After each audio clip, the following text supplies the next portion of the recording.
get lost?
Whose structures have crumbled, literature is unread, music is unheard, and prayers are no more answered. Go ahead, destroy Armenia. See if you can do it.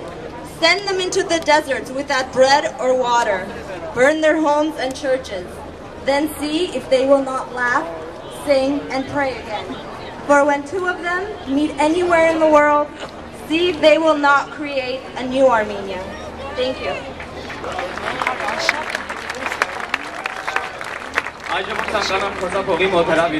Congressman Adam Schiff. Please welcome to the stage from California's 29th District, Congressman Adam Schiff.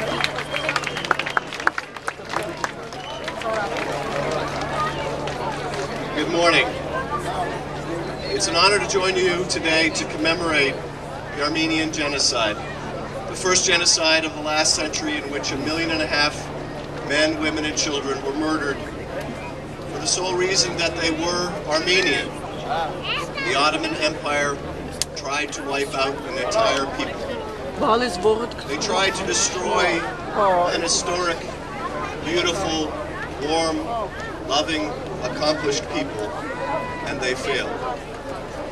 Today, half a world away, a brutal dictator uses the machinery of government, tanks, and artillery to kill thousands of his own people.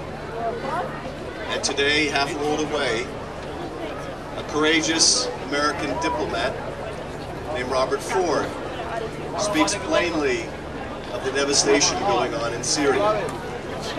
He carries on in the best tradition of American diplomacy, the tradition best exemplified by Henry Morgenthau, that of speaking the truth in the face of violence, that of the courage of his convictions. It is a standard we should ask of all of our State Department, our administration, and our Congress.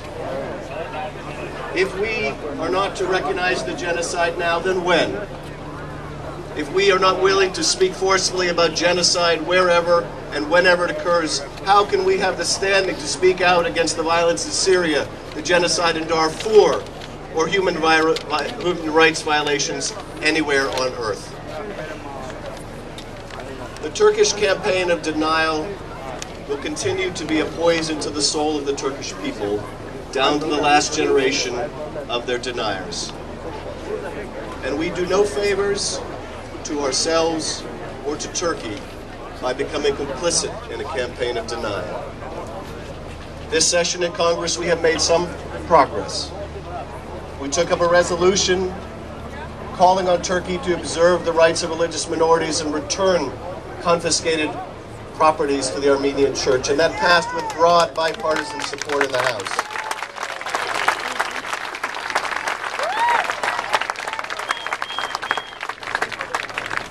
But we have much work to do to pass the genocide resolution itself, to get the administration to speak plainly, to get our president to speak as plainly as he did as a senator and as a candidate about the horrors of the Armenian genocide, to acknowledge what history has long since acknowledged, that the deliberate murder of the Armenian people was genocide. But today we take part in the overwhelming evidence of the Ottoman failure. We take heart when we see every child learn the Armenian language and practice the faith of their parents and grandparents going back generation after generation. And we know that those who perished in the desert, if they could see what you have brought to this country, if they could see the lives that your children are leading, lives that they could never hope for, never wish for their own children, we know they would be so very proud. A poet once wrote that truth crushed to the earth shall rise again. The eternal years of God are hers, but error, wounded, writhes in agony and dies among his worshippers. The truth of the Armenian genocide shall be beside God always. And the error of denial, wounded, writhes in agony and dies now among its worshippers. And your presence here today speaks volumes about our commitment to making sure the memory of those that were lost is never forgotten. That we will fight to make sure that no other people suffers the devastation the Ottomans perpetrated against the Armenian people. Thank you, and God bless you.